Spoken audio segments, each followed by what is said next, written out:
রাজধানীর কারওয়ান বাজারে আছেন আমাদের সহকর্মী আলী আহমেদ। আলীর কাছে চলে যাচ্ছি। আলী, আমাদেরকে কারওয়ান বাজারে বিস্তারিত সবশেষ খবরাখবর আমাদেরকে জানাবেন এবং গতকাল থেকে আমরা যে দেখেছি এখানে আগুন দেওয়া হয়েছে বেশ কয়েকটি প্রতিষ্ঠানে, সেই ব্যাপারে আপনার কাছে সবশেষ কি তথ্য আছে?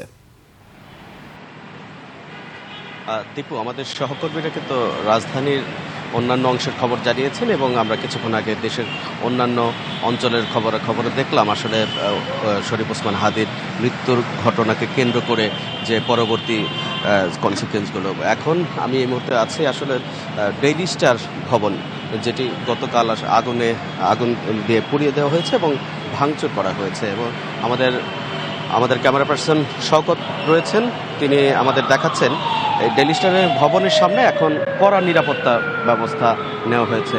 বিজিবির সদস্যরা সামনের দিকে রয়েছে এবং এর বাম দিকে আমি শওকতকে একটু বলবো, বামে একটু আমাদেরকে দেখান।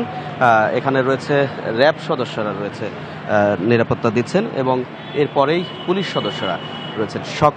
আমরা দেখেছি যে সকাল পর্যন্ত সংবাদকর্মীরা কিন্তু এই ভবনের ভেতরে ঢুকতে পারছিলেন, কিন্তু এরপর থেকেই এবং সংবাদকর্মীরাও আসলে ভেতরে প্রবেশ নিষেধ করা হয়েছে।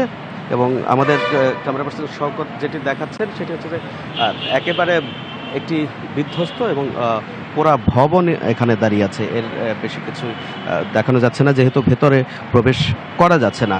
তবে এই ডেইলি স্টার এবং প্রথম আলো থেকে তাদের যে অনলাইন ভার্সন, সেখানে তাদের ওয়েবসাইটে ঢুকে যেটি জানানো হয়েছে, তাদের ওয়েবসাইটে যে সাময়িক এই আগুন এবং ভাঙচুরের কারণে তাদের সাময়িক কার্যক্রম বন্ধ রয়েছে এবং শিগগিরই তারা তাদের যে নিয়মিত কার্যক্রম সেটি শুরু করবেন বলেও আশ্বস্ত করেছে অনলাইনে।